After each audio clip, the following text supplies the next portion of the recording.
ரஷ்யாவிடம் எண்ணெய் வாங்க அமெரிக்கா நமக்கு அனுமதி தருவதா என்று முதலமைச்சர் மு.க.ஸ்டாலின் காட்டமாக கேள்வி எழுப்பியிருக்கிறார்.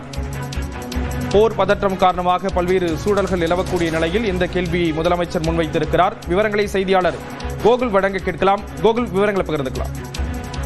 ரஷ்யாவிலிருந்து இந்தியா 30 நாட்களுக்கு மட்டும் எண்ணெய் வாங்க அமெரிக்கா ஒப்புதல் அளித்திருப்பது ஒரு அடிப்படை கேள்வியை எழுப்புகிறது என முதலமைச்சர் கேள்வி எழுப்பியிருக்கிறார். தனது சொந்த எரிசக்தி தேவைகளை பூர்த்தி செய்ய இந்தியாவுக்கு ஏன் மற்றொரு நாட்டின் ஒப்புதல் தேவை என்ற ஒரு கேள்வியையும் எழுப்பியிருக்கிறார். விசாகப்பட்டினத்தில் இந்தியா நடத்திய சர்வதேச கடற்படை மதிப்பாய்வுல கடற்படை பயிற்சியில் பங்கேற்ற ஆயுதம் ஏந்தாத ஈரானிய போர்க்கப்பலான IRIS சேனாவை அமெரிக்கா மூழ்கடித்து கவலை அளிப்பதாகவும் அவர் தெரிவித்திருக்கார். பன்னாட்டு பயிற்சியின் போது ஒரு பகுதியாக இந்தியாவிற்கு வந்த ஒரு கப்பல் இது போன்ற விதியை சந்திக்கும் போது இந்தியா அமைதியாகவோ அல்லது செயலற்றதாகவோ தோன்ற முடியாது என்ற ஒரு காரணத்தையும் தெரிவித்திருக்கார்.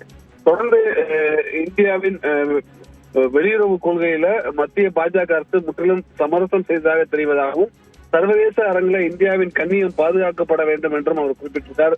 இந்திய நாட்டினுடைய இறையாண்மை மற்றும் நலன்களும் பாதுகாக்கப்பட வேண்டும் என்று தன்னுடைய ட்விட்டர் பதிவில் முதலமைச்சர் குறிப்பிட்டிருக்கார்.